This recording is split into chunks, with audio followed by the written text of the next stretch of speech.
Good morning. Really cool to have you all here on this wet fall day. I hope your day is going well. Next Tuesday, when we meet for lab, right away you'll turn in the density lab that we did on Tuesday. Also turn in self-corrected problem set number 2, which will have stuff from the material I'm going to talk about today. We will take seminar self-quiz 2 first, self-corrected, and then we'll take the actual quiz 2, and then we'll go next door, or upstairs, I guess, in this case, to 2507 and do the hydrogen spectrum lab, which is a lot different than a lot of chemistry labs, but there's some really cool information you can glean out. Should be pretty cool. Questions? Any of that kind of stuff? So today what we're going to do is we're going to go through Chapter 2, and I think we'll be able to start Chapter 3. Chapter 3 is pretty big, so I want to get started as soon as possible. But Chapter 2 is really important because unlike Chapter 1, which was boring and sig figs and metrics, and not that those things aren't cool, but not as exciting, at least to me as a chemist, as this chapter will be. This chapter, we're going to look at the smallest pieces of matter, which are called atoms. And when you take atoms and put them together, you make molecules. Caffeine, other things like that, right?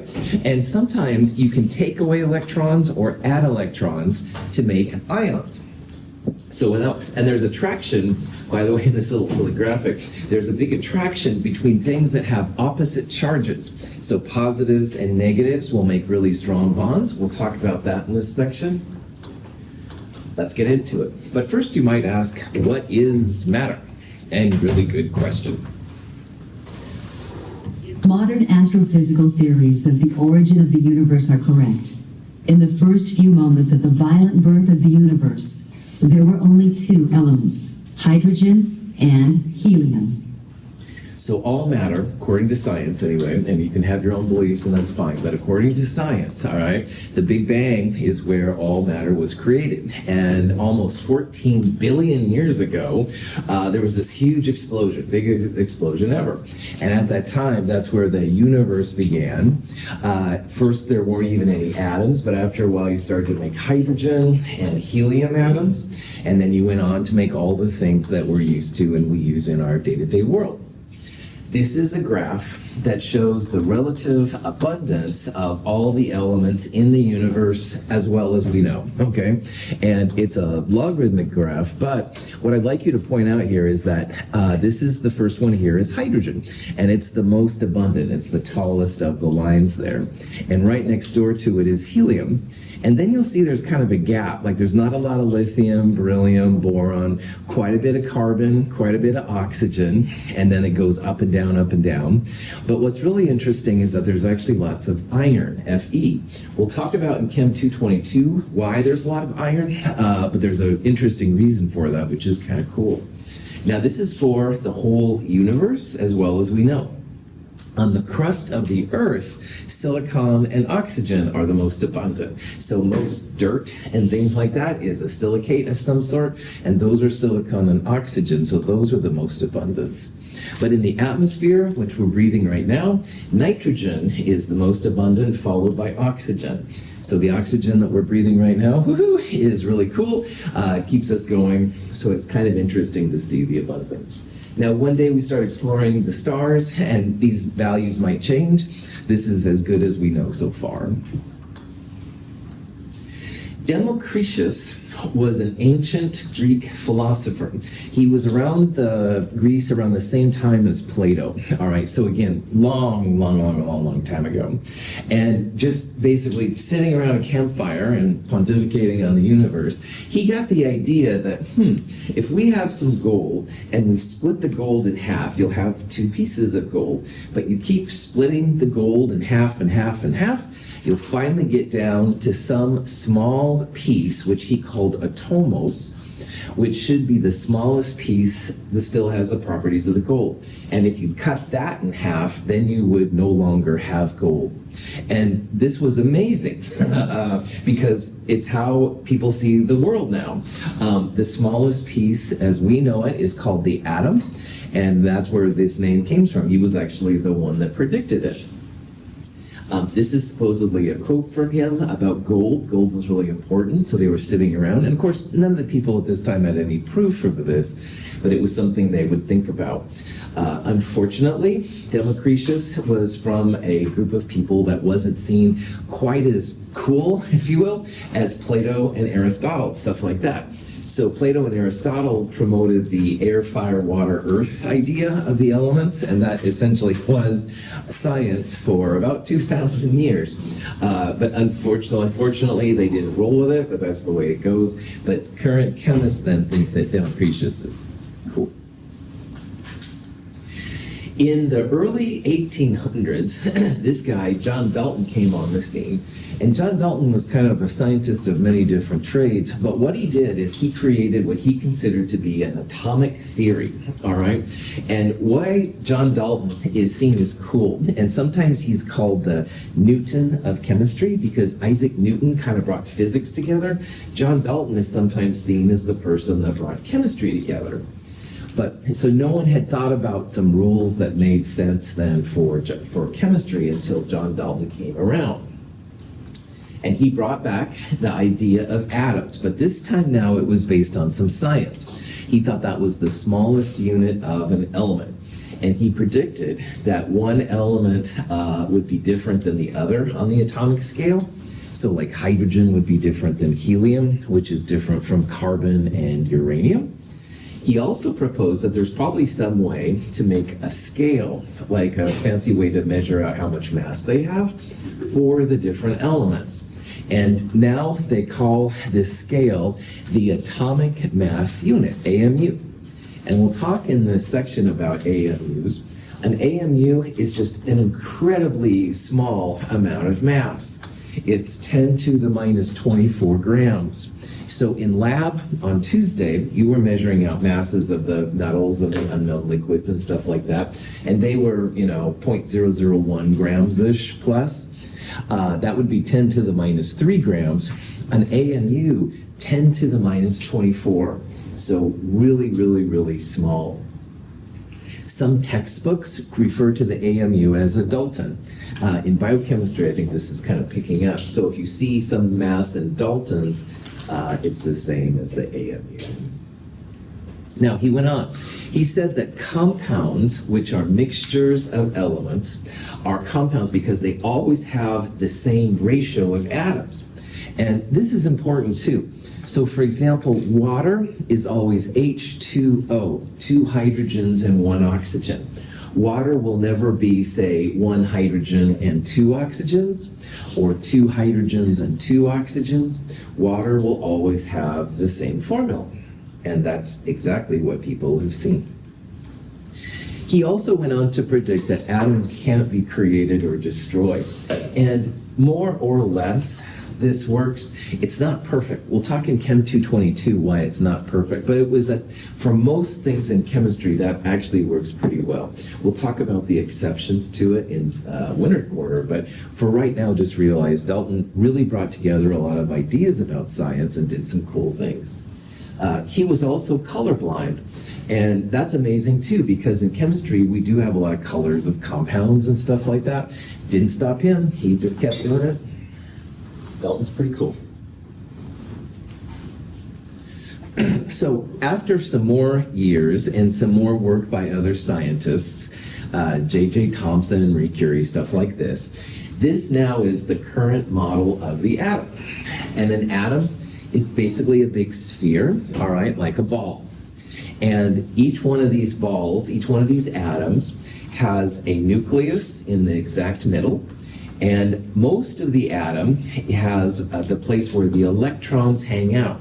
Now, electrons are one of the 3 what they call subatomic particles in chemistry. Electrons are one of them, neutrons and protons are the other. So in this big ball, the electrons are kind of going crazy out here. We'll talk more about what that means later. The nucleus of the atom has all of the protons and the neutrons. So there are no protons and neutrons outside of the nucleus, but in the nucleus, that's where they hang out. And electrons are kind of circling, if you will, all the way around the outside. People found that the protons are positively charged and the electrons are negatively charged, while neutrons are neutral, all right? So most of the glue that holds the atom together is this positive-negative attraction. If you have positives and negatives coming together, you have a pretty strong attraction. Now, the reason the neutrons are there is that like charges repel. So if you have two positive charges coming together, they're going to try and get away from each other.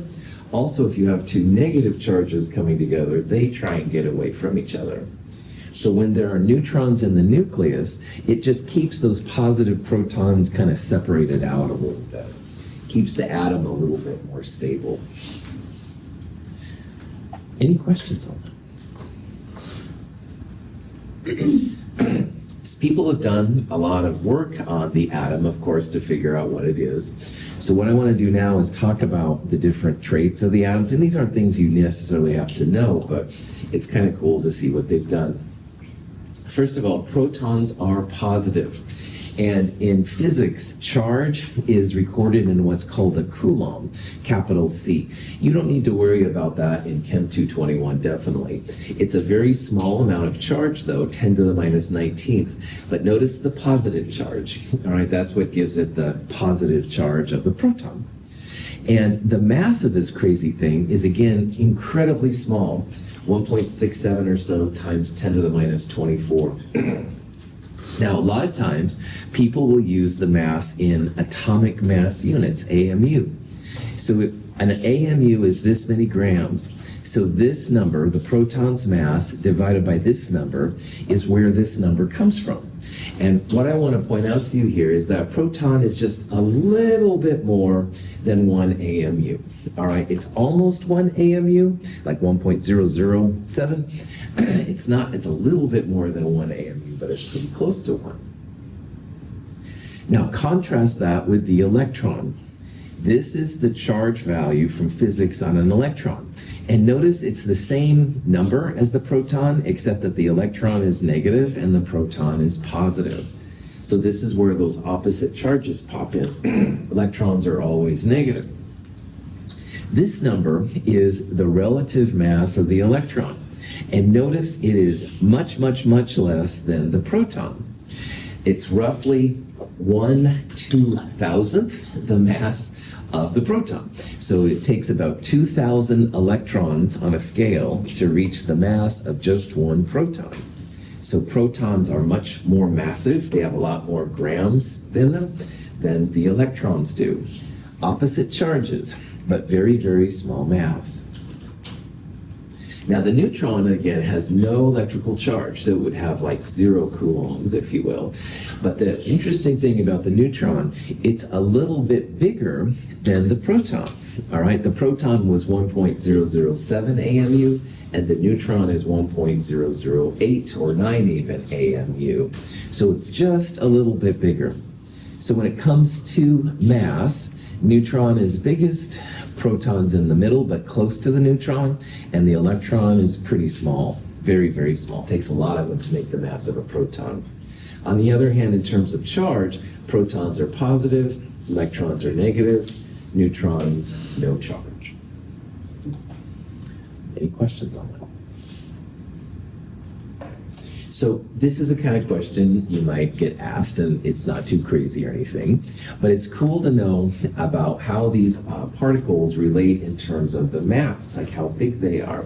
So if it's increasing mass, you want the smallest one first and the biggest one last. So between the neutron, proton, and electron, which one of those was the smallest mass?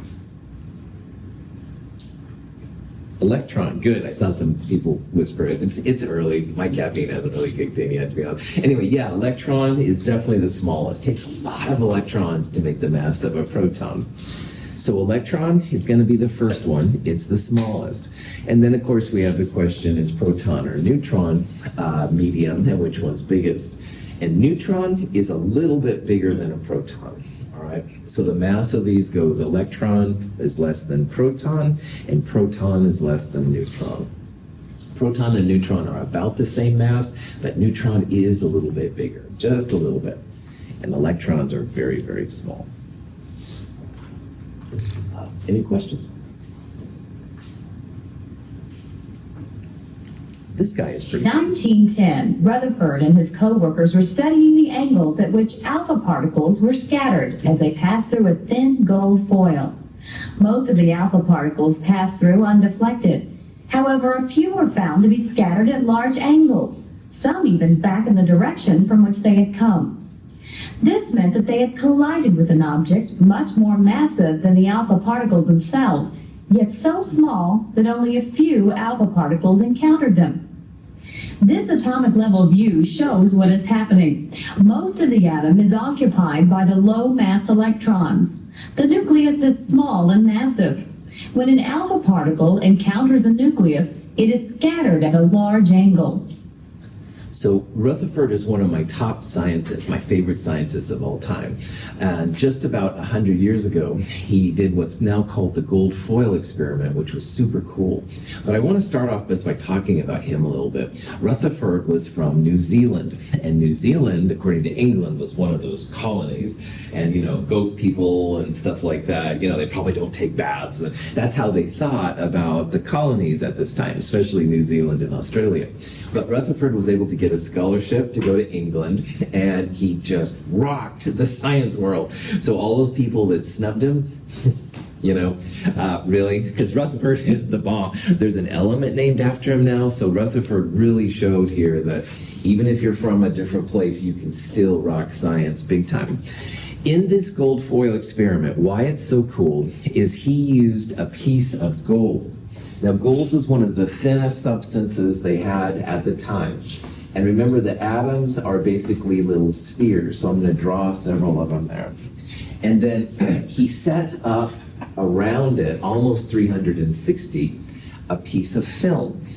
And a piece of film could be developed, so if if a light went on it, then something like a little spot would appear. And he used what's called an alpha ray emitter, which was basically a source of alpha particles. Only thing you have to know about alpha particles is that these are little tiny positive pieces of radiation, okay? So when these alpha particles came at the gold, most of them just went straight on through, all right? The atoms just went straight on through. So over here, there was a big smudge on the film. But to everyone's surprise, once in a while, the alpha particles would reflect, or they would refract. They would go off at these really strange angles. Some of them even came back like this and stuff. They kind of did it by accident, I guess, put the film that far, and they were so glad they did. So people weren't sure at the time what the atom looked like, all right? And basically what this proves here is that most of the atoms are kind of ghost-like. There's nothing there. So this picture is an example of what an atom, quote-unquote, looks like. And an atom is a sphere, but most of it is just emptiness, all right? So when those alpha particles went through, they just choo. Most of them just went straight on through and no problem. But once in a while, the alpha particle would come upon the nucleus. Now remember, the alpha particles that he was using were positive. And in the nucleus, you have both neutral neutrons, but you also have positive protons. So when that positive thing came together, that's when you began to see these weird kind of refraction kind of things that caused all these pieces to go down. So Rutherford really was the one that figured out that, hey, most of the atom is almost empty, but boy, oh boy, in the nucleus, you've got something that's incredibly dense, lots of mass per unit volume. And it's incredibly positive because he was using positive things. It's pretty cool. So in the current value, what the atom looks like, all right, most of it is just a big sphere and most of it's empty. There's nothing there. And if you think about it, like you and me are looking at each other in this room through atoms, through the gas atoms that are there, and I can see all of you and hopefully you can see me kind of thing. So there's not a lot in most of the atom. But oh boy, when you get to that nucleus, that's where there's a lot of mass. That's where the positive parts are, and there's a lot of energy inside. Notice up here, this is 10 to the minus 10 meters. That's roughly the diameter of an atom. It's about 10 to the minus 10 meters, which is small. But if you look right here, the nucleus is about 10 to the minus 15 meters, which is much, much, much, much smaller. So once in a while, and I'll do this myself today, I'm going to draw an atom, and I'll say, oh yeah, there's the nucleus. Bad instructor. This is way too big, all right? And I have to draw it as a learning tool so that you know what it is. In reality, the nucleus would be like the smallest little dot that I can put on there, and even that is like too big, okay? So just realize that atoms, they're mostly empty, but man, if you get in that center point, wild things start happening. Questions? Drop the chalk. Oh, thank you. I lose my marbles, drop the chalk all the time. Okay, Prophet, thank God. Other questions besides me losing my marbles? Excellent. So, overview of the atom. All right, most of the atom, empty. It's like a ghost light. Halloween. Anyway, it's like empty. There's not a lot of stuff in there. All right, and that's how you and I can see each other and stuff like that, which is cool. However, in that nucleus where you have the protons and neutrons, incredibly dense. All right, and we'll talk about this more as we go through the class. The electrons are what's in most of that empty space, but remember, electrons don't have a lot of mass, so they kind of circle around, and we'll talk more in the next chapter about what's going on there. Now, here's something kind of cool.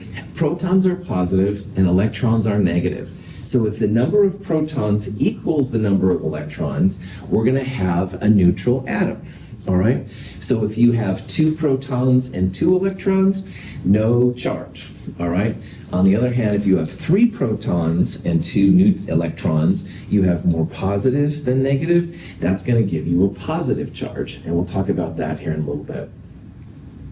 And like I said last week, these molecules are so small.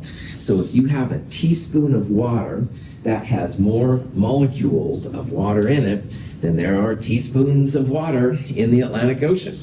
Now that's molecules. Water is H2O. So 2 hydrogens, 1 oxygen, 3 atoms total. So your teaspoon of water has 3 times as many atoms as the Atlantic Ocean has teaspoons of water. So again, just very, very, very small. 10 to the minus 10 and 10 to the minus 15 meters in the nucleus. Whoa. Questions? It's impossible to show the correct relative proportions of an atom on this screen. For example, if an atom could be as large as the United States, one of its electrons would be only about 100 feet across. Therefore, to tell our story, we must resort to a symbol. I went to school in New Hampshire, which is way on the East Coast, and it took many days to get across there. So the United States is huge, all right? But if you had an atom as big as the United States, then an electron would be only about 100 feet wide, which is, I don't know, this classroom or so. It's not very big, okay? So it just shows that these electrons are pretty small, all right, relative to the other pieces. Okay, atoms are so small that you can't use regular light for photography. So like, hey, let's do a selfie of the class, right? Not really going to do it. But anyway, if we did something like that, we would use light to do it, and that's how that all works. But atoms are actually a little bit smaller than light usually, and we'll talk about that in chapter 3. So getting a picture like this is pretty difficult. Atoms are roughly 10 to the minus 10 meters, which is what's called an angstrom. If you see this little symbol, it's an A with a circle on it. That's called an angstrom. It's not really an SI unit, but chemists use it a lot because it's very convenient to describe the rough diameter of the atom. And so they have to use like wild types of analysis to figure out what the atoms look like. And this was one of the first ones. It's kind of hard to see, but there's an I and a B and an M. So IBM, the company, used xenon atoms, and then they were able to take a picture using this STM thing, which is pretty cool. And you can look more at it. By the way, I don't like to advertise companies, but IBM was pretty awesome in this thing, so I'll talk about them once in a while. But getting a picture is not an easy thing.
Okay, so very cheesy, and I apologize. However, why that video is so cool to me is that this is what first of all, they call a stop graph thing. So you take little pictures, and then you move an atom, take another picture, blah, blah, blah. It goes on and on like animation.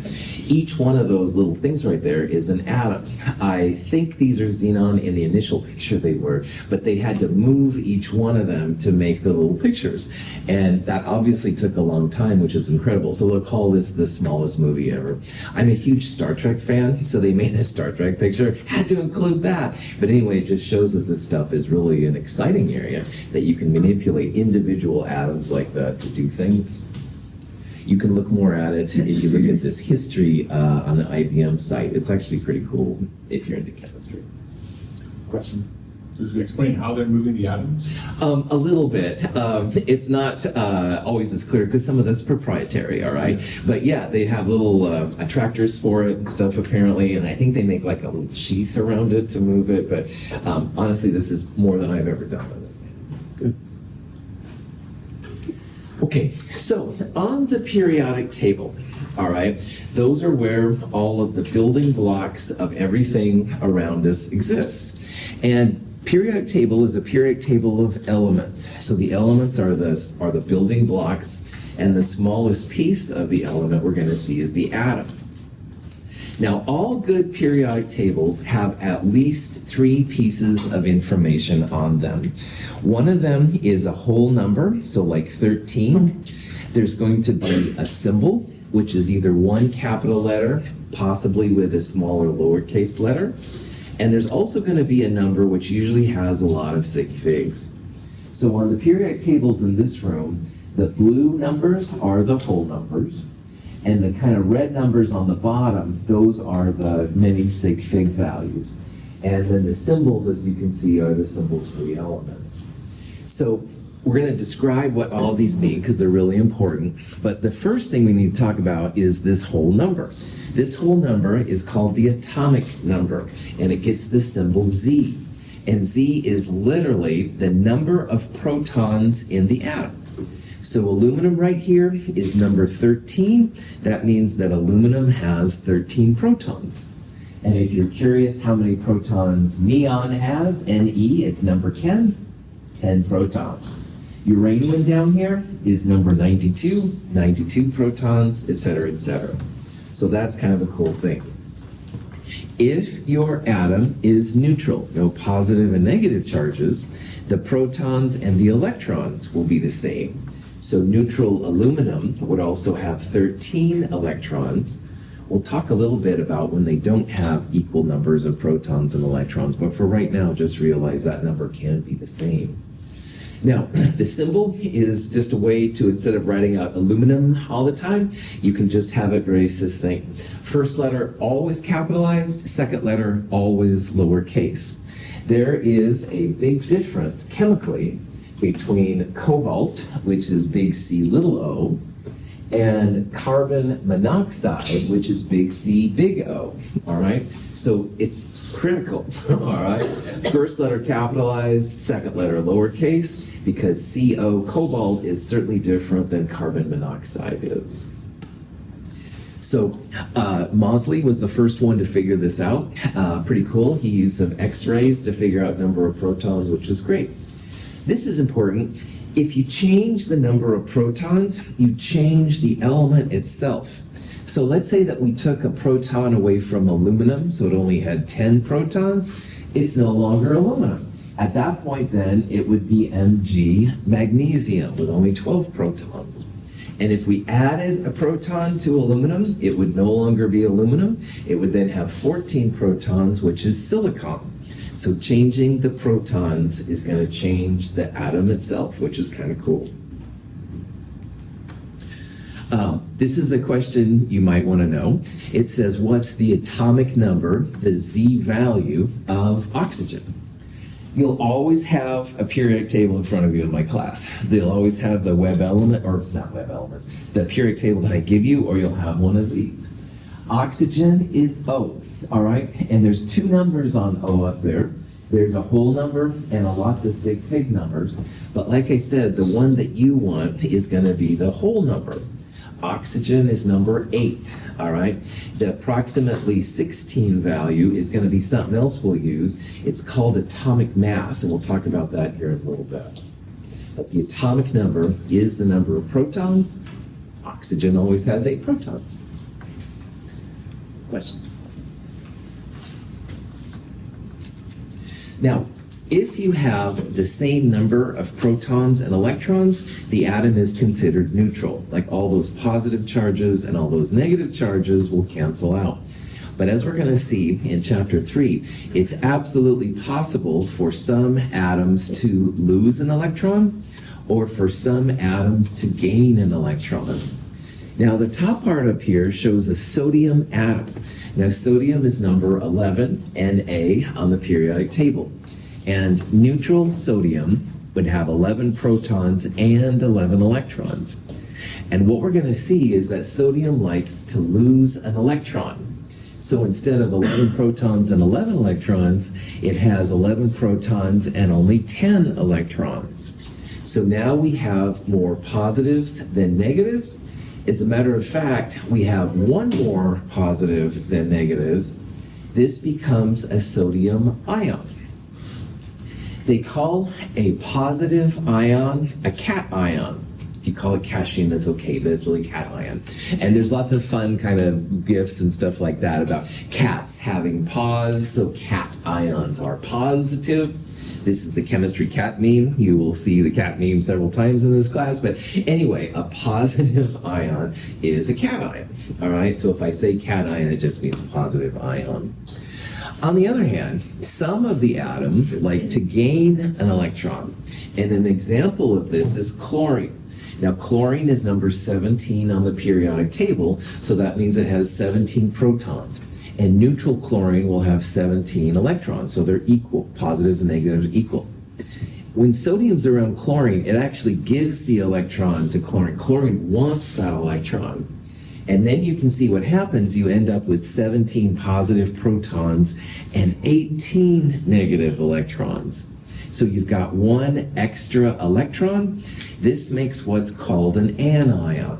An anion is a negative ion, while a cation is a positive ion. I do not know of a cat meme-worthy expression for anions and negative. If you think of one, let me know. Any questions?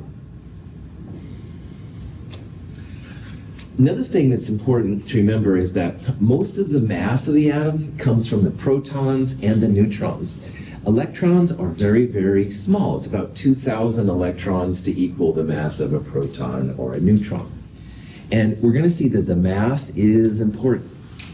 So the mass number, which usually gets the symbol A, the mass number is equal to the number of protons plus the number of neutrons. So as an example of this, one type of boron has 5 protons, because if you look at the periodic table, boron is number 5, so 5 protons. And this type of boron has 5 neutrons. So if you wanted to figure out the mass number, protons plus neutrons gives you the mass number, which in this case would be 10. So a lot of times in this class, you're going to see symbolism like this. There's an upper left-hand corner number and a lower left-hand corner number. The lower left-hand corner number is the atomic number. That's where the number of protons are, and you can get that from the periodic table. The upper left-hand corner is the mass number, and that's protons plus neutrons. So if I gave you a symbol like that, and I said, hey, how many neutrons are there? Top number minus bottom number. all right? 10 minus 5. This is an example of a helium atom. The helium atom has a mass number of 4 and an atomic number of 2. So how many neutrons does this helium have?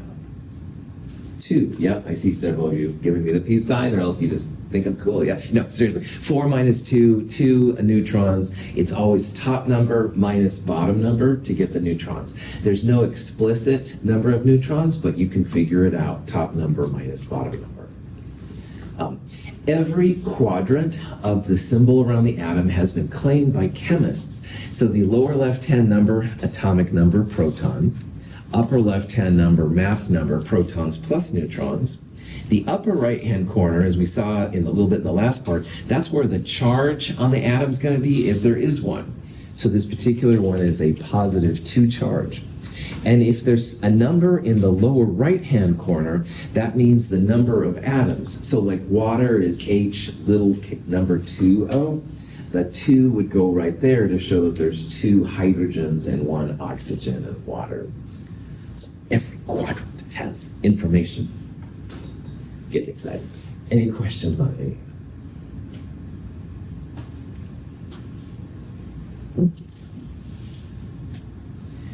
Isotopes are an interesting thing that happens with all atoms. And as an example, kind of cheesy example of this, let's say you go to Baskin and Robbins or someplace like that, or Cold Creamery or whatever, Cold Stone Creamery, and you want some ice cream. All right. Well, maybe you want vanilla, but your friend wants chocolate, and the other friend wants peppermint. I don't know. I'm not very good at describing, but they're all types of ice cream, but there's slight differences to them. All right. In chemistry, each of the elements has a type of, there's different kinds of flavors of them, all right? And it's not that you want to taste them, but they are distinct in what they do differently. So an isotope is an atom of the element, but with a difference. And the difference comes from the number of neutrons. So earlier we talked about boron with 5 protons and 5 neutrons, and the upper left-hand corner number, the mass number, was 10. And by the way, they'll refer to that sometimes as boron-10. The 10 is the mass number. This is one isotope of boron. But there's another isotope of boron that's pretty common. It's boron-11. So 11 is the mass number. Boron is boron, so it has 5 protons. 11 minus 5, this has 6 neutrons. So boron 11 is a little bit more massive. It has a bigger mass number than boron 10 does. All the elements on the periodic table have at least 1 or 2 other isotopes. Some of them have many, like 20, 30, 40 isotopes. It's pretty crazy. Not all of them are as abundant, as we'll talk about in a little bit.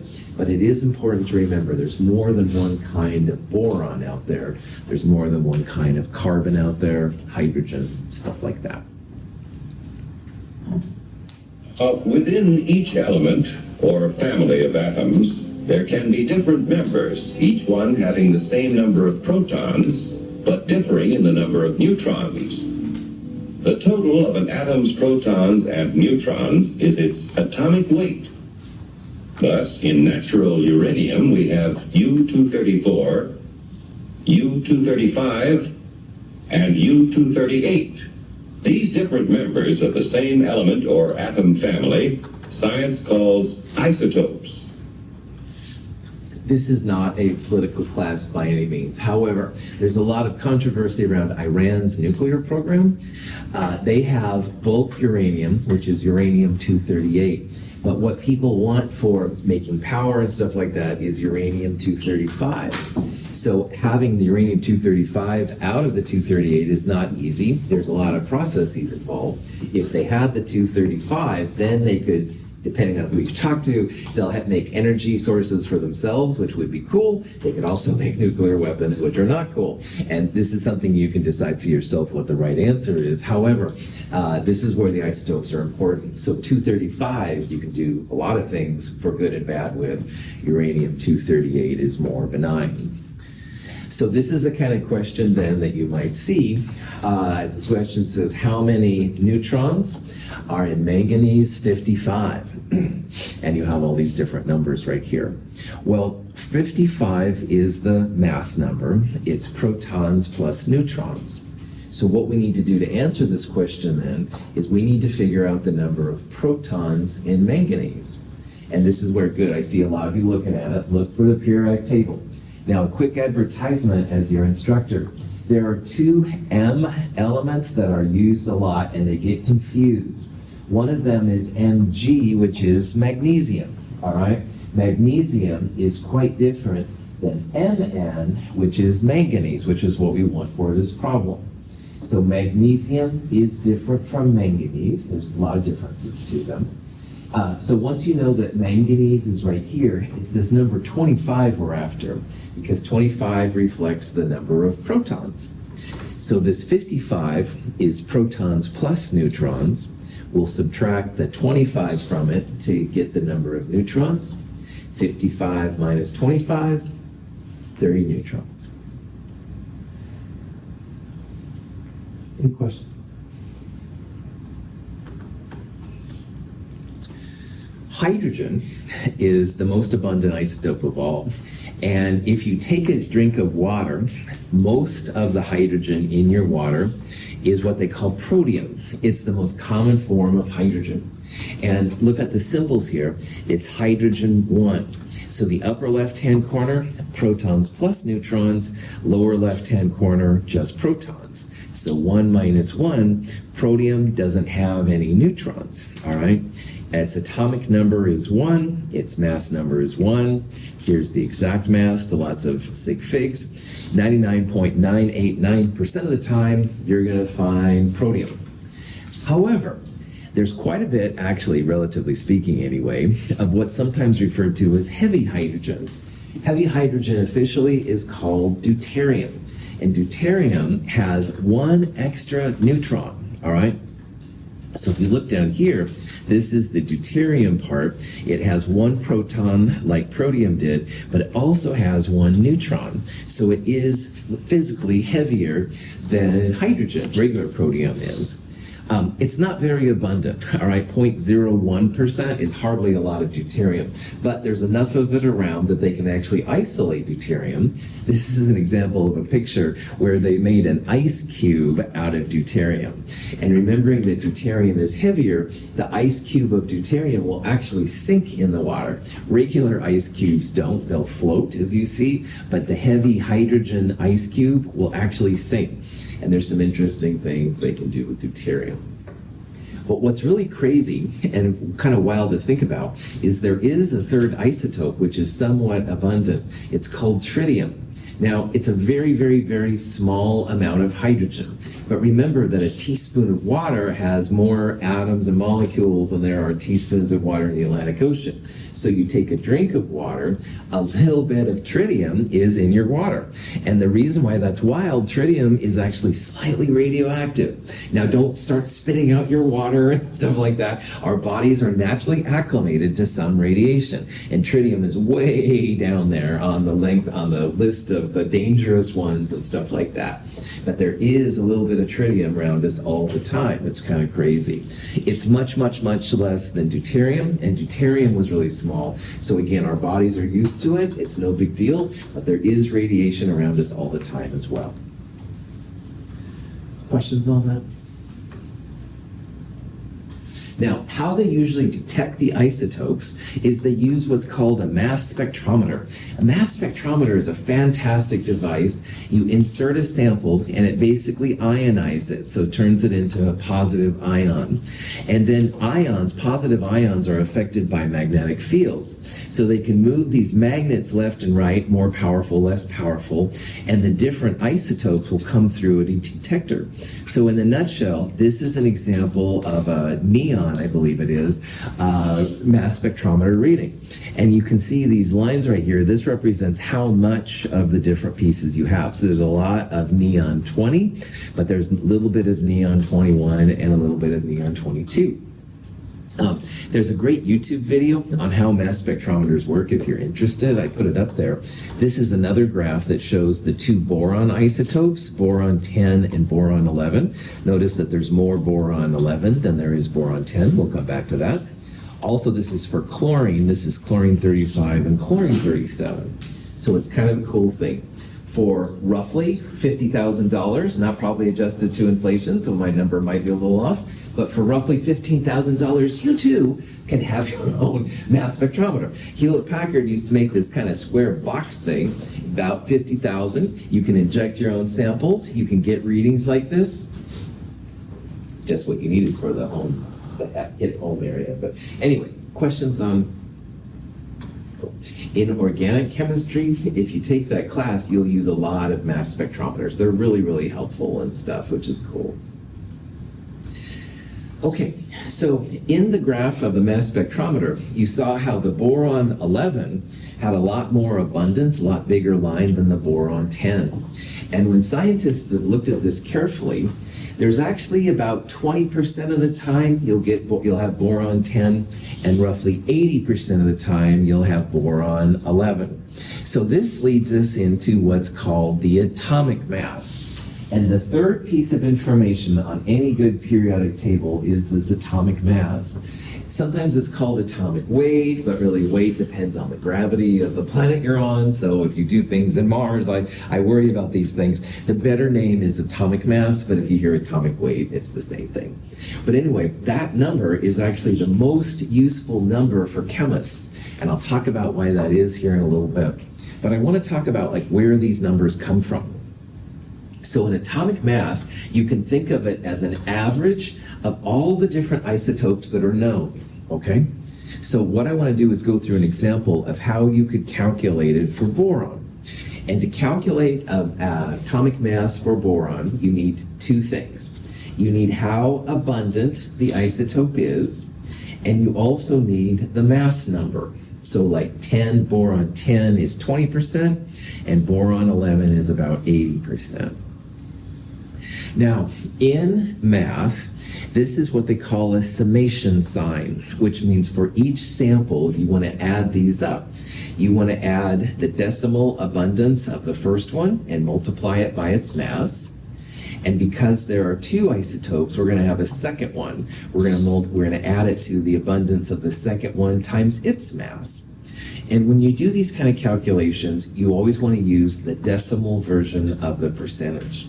So instead of 20%, if you divide by 100, you get 0.20, and you multiply it by its mass of 10, and you add it to the other isotope, and the other isotope is 0.80 times its mass 11. And in your calculator, if you do this, you should get 10.8 for your answer. And if you look on these periodic tables, boron, 10.811. So to better sig figs, this is what you get, but at least you can see here how they get these values. It's always abundance times mass for the first one, plus abundance times mass for the second one. And if you had a third one, you could do abundance times mass for the third one, keep adding them up. That's where those numbers pop in. Any questions? I have a handout that's in the companion, and it's also online on isotopic abundance. And it talks about this in more detail with some examples of how it works. Is if you had nothing else better to do with your time, might be a cool thing to check out. We'll go through some more examples here too. Okay, those average masses, those atomic masses, super, super cool for chemists. So here's just some random questions to basically highlight something that I want to be very obvious. It says, what's the atomic mass of lithium? Lithium 6, about 7.5%. Lithium 7, about 92.5%. Ignore all of that. Go to the periodic table. Lithium, number 3, 6.941. 6.941 is the atomic mass of lithium. And what that means is that the average mass of all the lithium atoms known, it's going to be 6.941 AMU. So here's another one. Silicon has a whole bunch of different isotopes, blah, blah, blah. What's the atomic mass? Forget all that information and go to the periodic table. This periodic table has a little bit better value than the one that I used in this slide, but same idea. That's where you get these numbers, all right? You literally just look at the periodic tables to find your value. And that's why when we're doing things in this class, you've got to use my periodic table, because your periodic table, if you use a different one, might have slightly different numbers than the ones we use, okay? So make sure you use my periodic table. Questions? Okay, so here's the kind of question you might see. Here's an element, random element E, and E has three main isotopes. 72, the mass number 72 is about 54%. The mass number 73, about 15.6%. And the mass number 74, about 29.9%. And the question is here, what is the most reasonable atomic mass? Okay, so on a question like this, you want to tune in to the highest percentage isotope. And the 72 is more than half of all of the element you're going to see. So your answer, the average of all these isotopes, is going to be closest to the most abundant one. So this one is certainly not 50%, this one's certainly not 50%, but this one is more than 50%. So I think the answer will be A or B. All right, one of the answers that's closest to 72. Now, one way to solve this, the math way, is you could go 0.545, the decimal version, multiply it by 72, plus 0.156 times 73, plus 0.299 times 74, and you'll get the answer. However, sometimes you can do what I call a hand-waving explanation. Because this one is so close, we already figured out it's probably going to be one of these two right here, 72.1, 72.8. And even though this is a big percentage, it's not like 90%, all right? So I don't think 72.1 would be reasonable. I think because these two together are about 50%, it's going to be closer to those. It'll still be 72, but closer. So I would kind of guess that answer B was correct. So you can either kind of think through it if you're a statistician, or you can actually do the math, and either way is great, but it does come out to be 72.8. Not quite 72.1, it wouldn't be like 90% of that one, but it is closer to 72. That's why it's close, but not quite as close as it could be. Questions? This is a question where there's two nitrogen isotopes, and if you wanted to calculate the average mass, the atomic mass of nitrogen, you can absolutely do it. Now, these numbers have a lot more sig figs to them, but what you would do, take the decimal version of the percentage and multiply it by the mass, plus the decimal version of the percentage times the other mass. So 0.996299 times that number would be the first thing, and I would add that to 0.003701 times this number.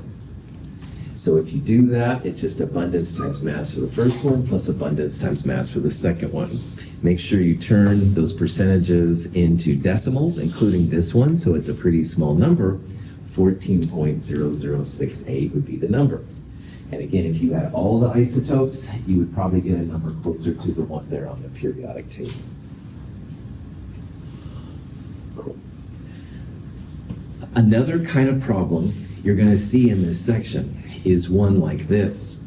Now, gallium is a metal. It's an interesting metal. It actually melts in your hand. Gallium has a melting point very close to room temperature. But anyway, gallium has two main isotopes, gallium-69 and 71, and there's their masses. The average mass, the atomic mass of gallium, is 69.723. So the question is, what are the percent abundances of each isotope? All right. So we've got this mass, which is about 69, this mass, which is about 71, and the average mass here is 69. We can actually use this information to calculate what those percentages are. But before we do that, if I make a cheesy number line right here, 69, 71, and 70 right in the middle, all right? If 69 and 71 were equal, like 50% 69, 50% 71, what would be the average value here then? 70, that's right. If you have 50% of both of them, then your average mass would be about 70, okay? And as you can see, this number is the average, and it's a little less than 70, 69.7. And why that's cool, we're gonna do some math here. When we get our final answer, we should expect that the 69 isotope will be a little higher percentage than the 71. Because if they were equal, it would be exactly 70. But it's a little bit closer to the 69.